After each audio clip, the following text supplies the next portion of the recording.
अस्सलाम वालेकुम ढेर। उम्मीद है आप सब खैरियत से होंगे। लास्ट लेक्चर में हमने गैसेस की दिलचस्प खसूसियात और आइडियल गैस इक्वेशन को तफसील से समझा। आज हम मादे की यानी मैटर की दूसरी अहम हालत लिक्विड की प्रॉपर्टीज़ पर बात करेंगे।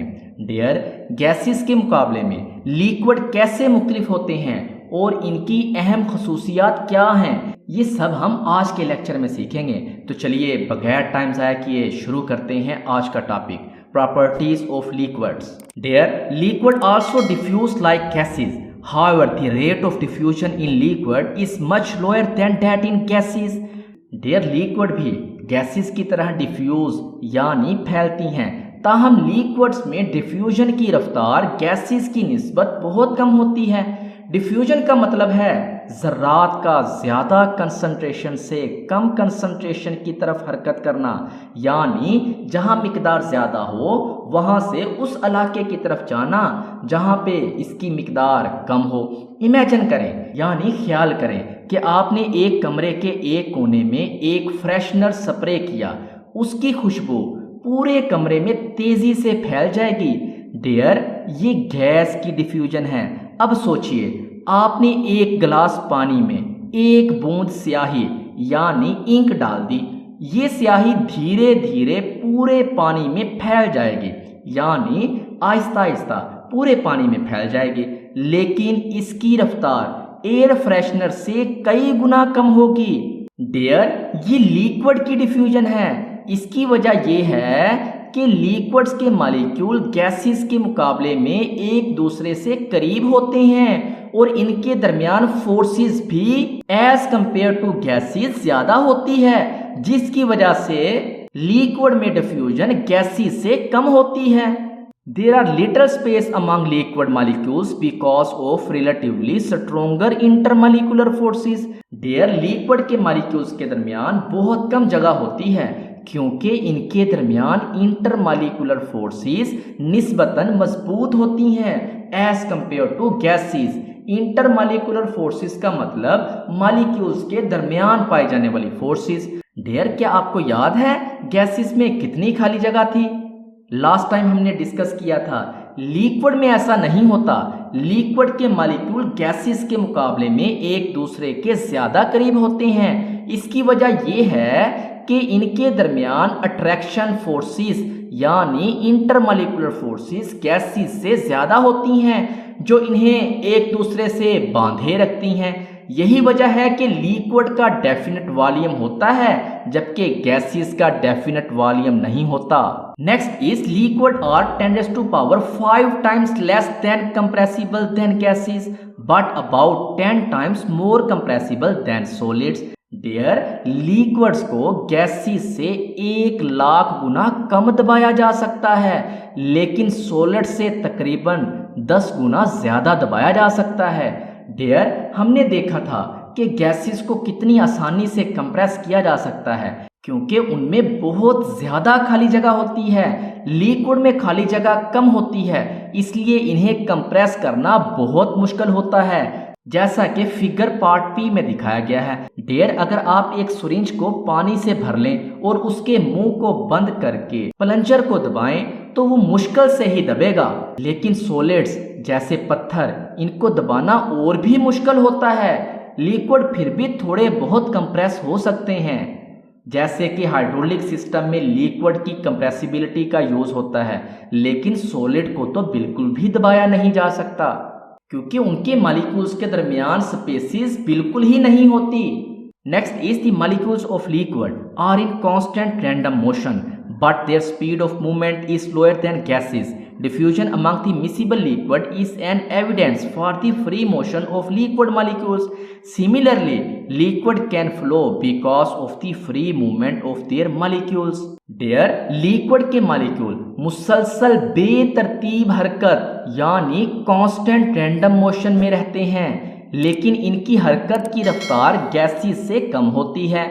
डियर, दो आपस में घुलने मिलने वाले यानी मिसिबल लिक्विड में डिफ्यूजन लिक्विड मॉलिक्यूल के आजादाना हरकत करने का सबूत है।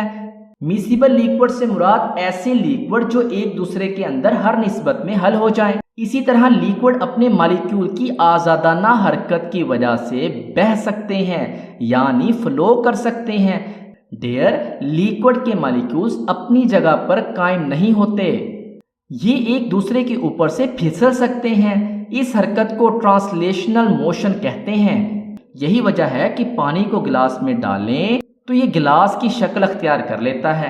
अगर आप पानी में दूध मिला दें तो ये आपस में मिक्स हो जाते हैं। ये मिसिबल लिक्विड की डिफ्यूजन है जो साबित करती है कि इनके मॉलिक्यूल्स हरकत कर सकते हैं और यही हरकत इनको बहने की यानी फ्लो करने की सलाहियत देती है। अगर मॉलिक्यूल बह ना सके यानी फ्लो ना कर सके तो लिक्विड अपनी शक्ल चेंज ना कर सकें। Liquids expand when their temperature is increased. However, this expansion is negligible compared to that in gases. Dear, जब लिक्विड का टेम्परेचर यानी दर्जा हरारत बढ़ाया जाता है तो ये फैलते हैं, ताहम ये फैलाव गैसेस के मुकाबले में नेग्लिजिबल होता है। डियर, हमने देखा था कि गैसेस टेम्परेचर बढ़ाने पर कितनी तेजी से फैलती हैं। हमने इसको चार्ल्स लॉ में डिस्कस किया। लिक्विड भी फैलते हैं लेकिन इनका फैलाव गैसेस के मुकाबले में बहुत कम होता है। एक मिसाल लेते हैं, अगर आप एक बोतल पानी धूप में रखें तो पानी का वॉल्यूम थोड़ा सा बढ़ेगा, लेकिन अगर बोतल में हवा होती तो वो बहुत ज्यादा फैलती और शायद बोतल फट भी जाती। थर्मोमीटर में भी यही असूल इस्तेमाल होता है। मरकरी यानी लिक्विड टेम्परेचर के बढ़ने पर फैलती है। डियर, आप जो ये डायग्राम देख रहे हैं, इस डायग्राम में गैसेस और लिक्विड के वॉल्यूम पर प्रेशर का असर दिखाया गया है। डियर, इस डायग्राम में आप देख सकते हैं कि गैस पर प्रेशर डबल करने से इसका वॉल्यूम बहुत कम हो जाता है, आधा या उससे भी कम, क्योंकि गैस में बहुत खाली जगह होती है। और बी पार्ट देखें, लिक्विड, जबकि लिक्विड यानी पानी पर प्रेशर डबल करने से इसका वॉल्यूम सिर्फ ना होने के बराबर यानी 0.0045% कम होता है। इससे साबित होता है कि लिक्विड बहुत कम कंप्रेसिबल होते हैं। According to kinetic molecular theory, molecules of liquid are in constant motion, therefore they possess a certain amount of kinetic energy at any temperature. The kinetic energy of the molecule may increases or decreases by the rise or fall in temperature respectively. For example, a liquid is converted into solid by decreasing its kinetic energy on cooling and converted into vapors by increasing kinetic energy on heating. Dear, kinetic molecular theory के मुताबिक liquid के molecule मुसलसल हरकत में होते हैं, इसलिए ये किसी भी टेम्परेचर पर एक खास मिकदार में काइनेटिक एनर्जी रखते हैं।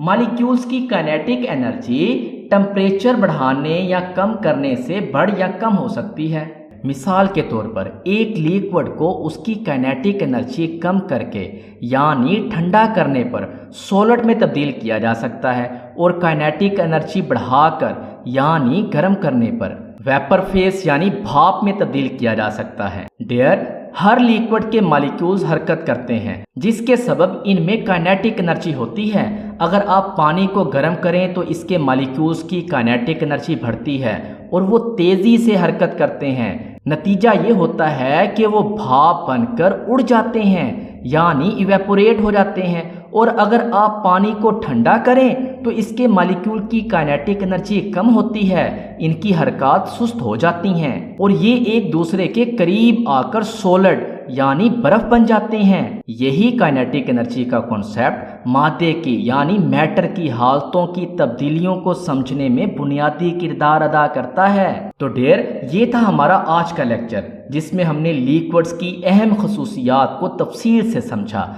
हमने देखा कि कैसे लिक्विड गैसेस से डिफ्यूजन, कंप्रेसिबिलिटी और मॉलिक्यूल्स की हरकत के लिहाज से मुख्तलिफ होते हैं और कैसे इनकी मॉलिक्यूल्स की काइनेटिक एनर्जी टेम्परेचर के साथ तब्दील होती है जो स्टेट की तब्दीलियों के सबब बनती है। डियर, नेक्स्ट लेक्चर में हम इंटरमॉलिक्यूलर फोर्सेस पर बात करेंगे। उम्मीद है आपको आज का लेक्चर समझ आ गया होगा। मिलते हैं नेक्स्ट लेक्चर में, तब तक के लिए अल्लाह हाफिज़।